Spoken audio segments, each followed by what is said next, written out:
Hey, good morning. I got something to share with you. A question. A question sometimes is just as important as the answer.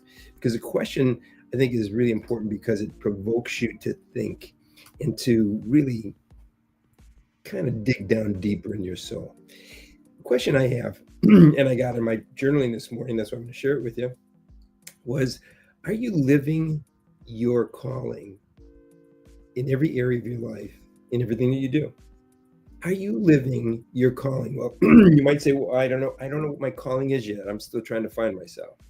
And you might have all kinds of other issues and excuses. But here's the point. In Colossians chapter 3, verse 23, let me read this to you. Put your heart and your soul into every activity you do, as though you are doing this for the Lord Himself and not merely for others. You know, A calling is discussed in Romans chapter 8, verse 28 through 30. It says that God has got a calling for you. And the calling comes out of the scriptures more than anything else. And there, right there in Colossians chapter 3, verse 23, it really references us. It's not about a mission field calling. It's not about a pastor or a Bible study teacher or a barber or a candle maker. It doesn't mean specifically that, although all of us have those kind of career elements. But also some of you are parents. And as you look at all that, it gets complicated. Like, what's my calling for my parenting? What's my calling for my profession? And you forget the greater calling. And we might get busy being the best of whatever the acts that we're performing. But what about this scripture in Colossians? Put your heart and soul into every activity you do, whether you're a barber, accountant, a shoemaker, a model, whatever you might be doing, in every activity you do, as though you were doing it for the Lord Himself and not merely for others. I just got off the phone call with a dear friend of mine, and Tony was saying to me, the things that he did yesterday was really actively involved, not really in work, but kind of sharing with people his wisdom, his knowledge.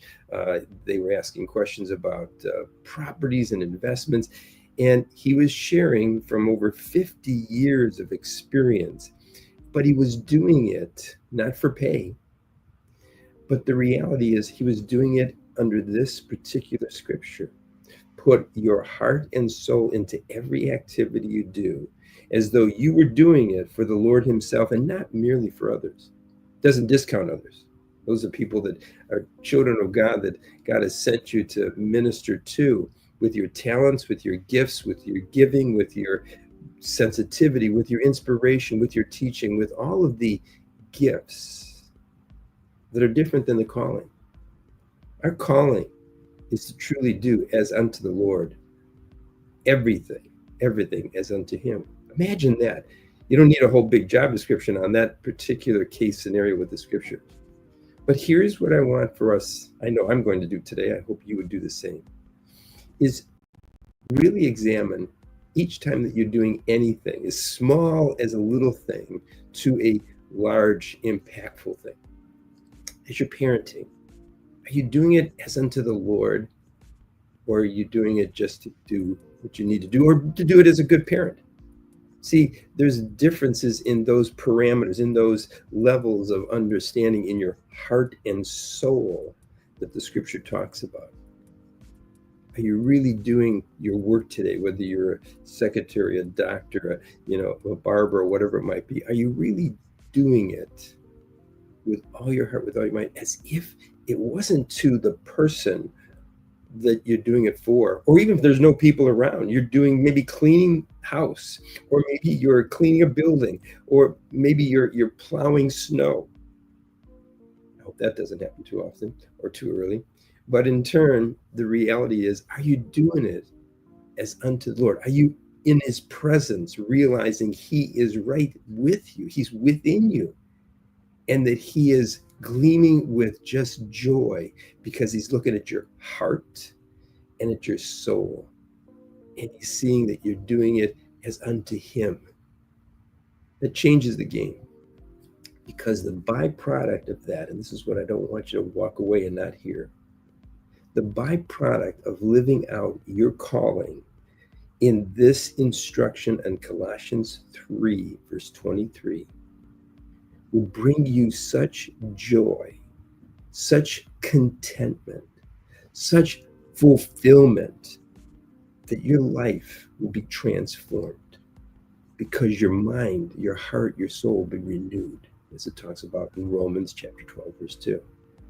It really will change and transform. But again, write this scripture down. Write it down on a piece of paper or put it on your computer.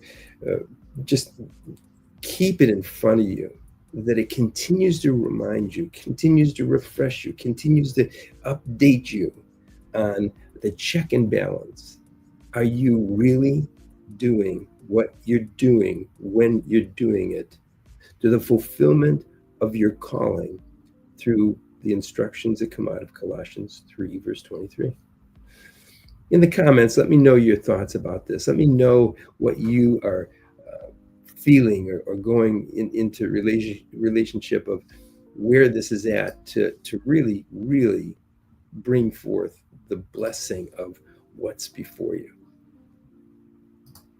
I hope this touches your heart as it did me. I'm going to change my day today. I'm going to change my schedule, and I'm going to change my heart and my soul to really remember I'm not doing it for any other reason except as unto the Lord, because I'm fulfilling my calling. Let me know your thoughts in the comments. Have a beautiful and precious day. I'll be back with another inspiration from the scriptures for you to live life and to live it abundantly as God has planned and prepared for you and I. Be well.